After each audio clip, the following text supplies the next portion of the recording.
본방의 품격을 올리는 토크 본격 초대석 만나본방 시간입니다. 오늘 정말 반가운 분이 찾아주셨는데요. 이용빈 의원 스튜디오로 모셨습니다. 어서 오세요. 네, 반갑습니다. 네, 네, 어서 오십시오. 반갑습니다. 저희가 그 반갑게 맞이한 이유 중에 하나가 일본을 다녀와서 뭔가 우리가 듣고 싶은 또 원하는 것을 찾아오지 않았을까, 그리고 또 우리의 메시지를 잘 전달하지 않았을까, 이것을 기대하면서 저희가 더욱더 반가운 마음이 드는데 차츰 저희가 질문을 듣고 드리고 답을 듣도록 하겠습니다. 먼저 오늘 모처럼 날씨가 더운데 웰컴티 드리면서 저희가 이야기를 차츰 나눠보도록 하겠습니다. 네. 이용빈 의원은 지난 4월에 뵙고 저희가 이제 3개월 만에 뵙는데, 자, 그동안에 뭐 여러 가지 시간이 있고 여러 가지 일들이 있었을 것 같은데 어떻게 지내셨어요? 네, 국회에 참 많은 일들이 있었죠. 네. 우리 국민 여러분들, 특히 우리 광주 시민 여러분들께서 많이 걱정하시는 일들이 참 많이 있어서 이걸 일일이 다 설명드리자면 참 시간이 부족할 것 같고요. 네. 최근에 있었던 일만 말씀드리자면은 여러분께서 가장 걱정하시는 후쿠시마 핵 오염수 해양 방류 저지를 위한 일본 방문을 했습니다. 네. 동경 정말 뜨거웠고요. 이곳에 이제 촛불 행동 국회의원들하고 저도 거기 속해 있고요. 네. 특히 이제 우리 당의 후쿠시마 대책위 위원으로서 참여를 했고, 또 농해수위 의원님들하고 특히 이제 어민 대표들과 함께 방문을 했고요. 그 자리에서 동경의 시민들, 특히 평화포럼이라고 하는 시민단체들과 함께 이 총리 관저 앞에서 이 핵 오염수 해양 방류를 철회를 촉구하는 네. 그러한 시위를 일본 시민들과 함께 했습니다. 네. 네. 이제 그 이야기를 이제 차츰 네. 저희가 해보도록 하겠습니다. 네네. 후쿠시마 오염수와 관련해서 본방을 보자에서도 계속해서 소식을 전해드리고 있는데 말씀을 해주셨다시피 현재 핵 오염수 투기 저지 대한민국 의원단을 구성을 했고 의원님께서 소속이 되어 계시잖아요.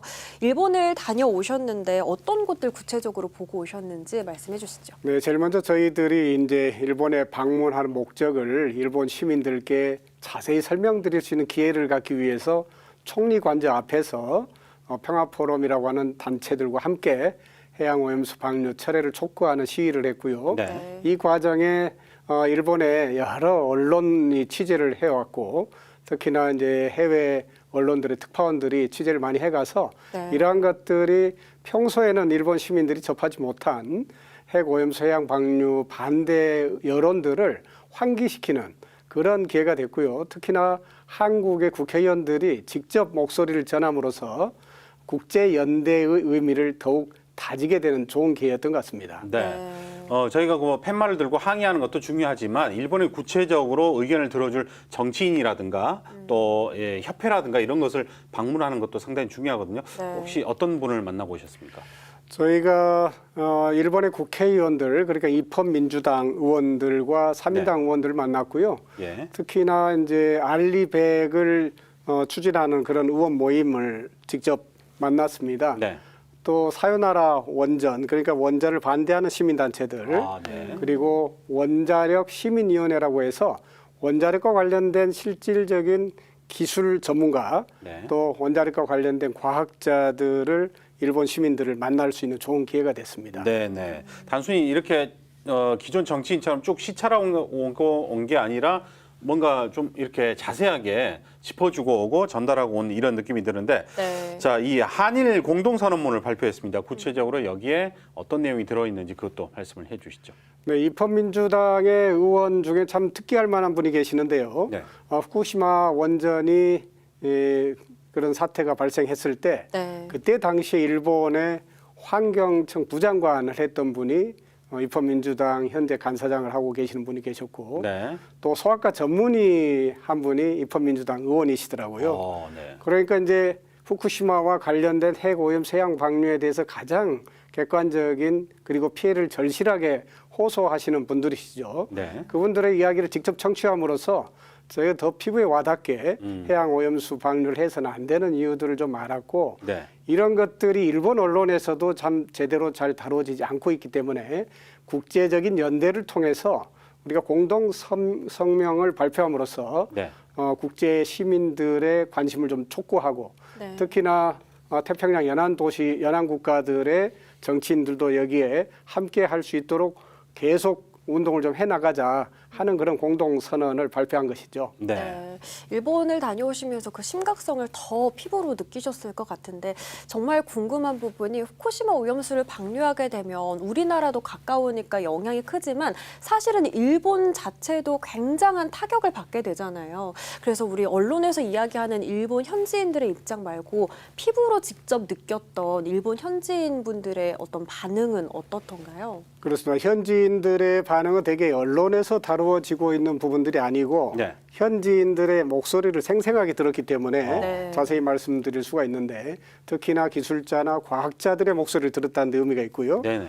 또 특히 정치인들의 목소리를 들었는데 그분들은 후쿠시마 핵오염수를 해양 방류를 하게 될 경우에 이러한 것들이 해양 생태계를 통해서 인류에게 미치는 그런 심각한 위협을 과거에 나가사키나 히로시마 원폭 피해로 원폭 피해를 인해서. 직접적으로 당하셨던 그런 나라 아닙니까? 네. 그러니까 더 피부에 와닿는 그런 느낌으로 말씀을 절절하게 해주셨고 대안이 없다면은 뭐 이걸 어쩔 수 없이 받아들여야 되겠지만은 과학적이고 기술적인 대안들이 있는데 네. 이 도쿄전력이나 일본 정부가 그런 것들을 깡그리 무시하고 있다는 점들을 굉장히 자세하게 설명을 해주셨어요. 네. 이러한 점들을 우리 언론도 좀 더 집중적으로 좀 다뤄주셨으면 하는 바람을 또 전하고 싶습니다. 네.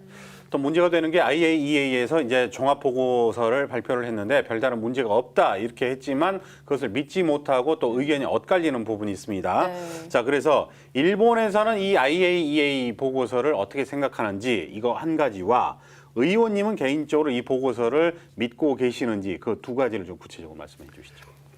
예, 일본의 시민과 과학자들은 특히나 이제 이 핵 오염수 해양 방류를 반대하시는 분들은 IAEA의 보고서를 터무니없다고 생각하는 것이 왜냐하면은 이 IAEA 자체 기관이라는 곳이 원래 원전을 진흥하기 위한 그런 단체이고요. 네네네. 특히나 일본을 비롯한 핵 발전을 하는 나라들이 이 회원국으로 돼 있어서 결국은 IAEA의 이해관계와 일본 정부 이해관계 함께 맞아떨어진다고 하는 점에 있어서 신뢰가 많이 떨어지고 있다라고 보고요. 특히나 보고서에서는 해양 생태계 오염에 의해서 있을 수 있는 미래 세대의 건강 문제에 대해서는 그런 생태 영향을 전혀 고려하지 않았다는 점에서 네. 반쪽짜리 보고서다 이렇게 말씀드릴 수가 있겠습니다. 네. 특히나 일본 정부와 도쿄전력은 이 관계자가 반대하는 그러니까 관계자가 동의하지 않으면 절대 방류하지 않겠다고 이미 약속을 했었고요.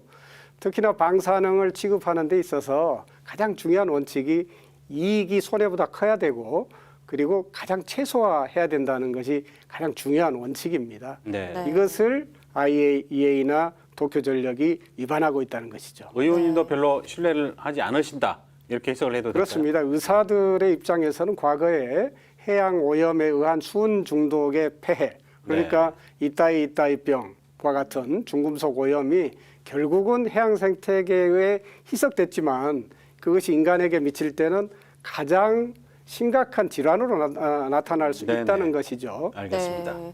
네, 우리나라뿐만 아니라 일본에서도 어쨌든 어민들이 가장 큰 피해를 입을 것 같거든요. 지난달 민주당에서는 피해 어업인 지원과 해양 환경 복원에 대한 특별법을 발의했는데 이 법을 통해서 어민분들 피해 지원이라든지 일본 수산물 수입 금지 등을 검토하고 있는데요. 앞으로 계획 어떻게 될까요? 네, 지금 일본 정부의 태도를 봤을 때는 이 핵오염수 해양 방류를 강행할 것으로 보입니다. 네. 그런 점에서 우리 정부가 이러한 핵오염수 해양 방류가 된 나중에 특히나 우리 이제 어업인들을 적극적으로 보호해야 되지 않겠습니까? 그러기 위해서는 우리 윤재갑 의원을 중심으로 대표 발의된 그러한 법안들이 조속히 통과될 수 있도록 해서 특히나 수산업자들의 그런 손실을 충분히 보전할 수 있어야 할 뿐만 아니라 네. 미래 세대에 한 또 건강 문제를 지킬 수 있도록 적극적이고 촘촘한 모니터링이 대단히 중요하기 때문에 네. 여기에 대한 정부 당국의 중요한 역할들을 좀 촉구해야 될 것 같습니다. 네.